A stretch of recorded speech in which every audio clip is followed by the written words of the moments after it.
the difference between now and 60 years ago.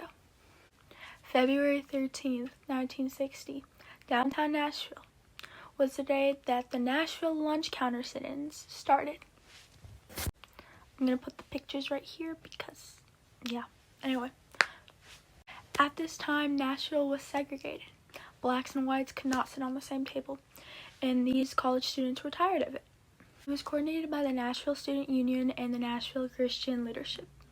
In the 1960s, store owners can refuse to seat and attend black customers, and these Nashville students were tired of it, so they staged a sit-in. They walked into Crest, which was Kmart back then, and just sat there, even though they refused to be served, and sat there until they were. John Lewis and Diane Nash were two major leaders, and they're pictured in this little collage. They received a huge amount of backlash.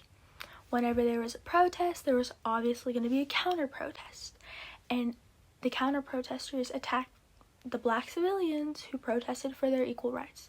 Now, the attackers didn't get arrested.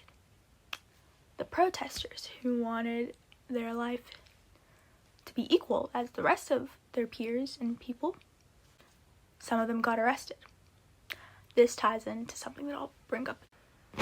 So, Mayor West, who is the mayor of Nashville at that time, issued a little committee to go basically explore, and look around and decide what they should do. And they decided to keep the city segregated. Now, this obviously didn't stop the protests or the sit-ins or anything. Now, you know what this did spark? Even though there were more sit-ins, protests, it sparked more attacks. In April of 1960, Lobby was an attorney who represented all the protesters who got convicted of a crime by protesting or who were facing charges or going to prison. His house was bombed by the attackers and the counter-protesters who didn't agree that blacks should have the same rights and the same environment as the rest of them. Now, this sparked a major walkout to City Hall with over 2,000 people in it, which is something that also recently happened in 2020. Pictured. Now, Ms. Diane asked Mayor West if it was a wrongful thing that Lobby's house got bombed, and Mayor West agreed, which was a major win for the protesters.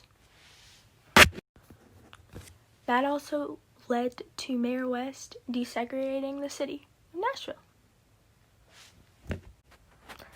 The Nashville lunch counter sit-ins is an important part of the civil rights movement because it was one of the first major things that happened in the South.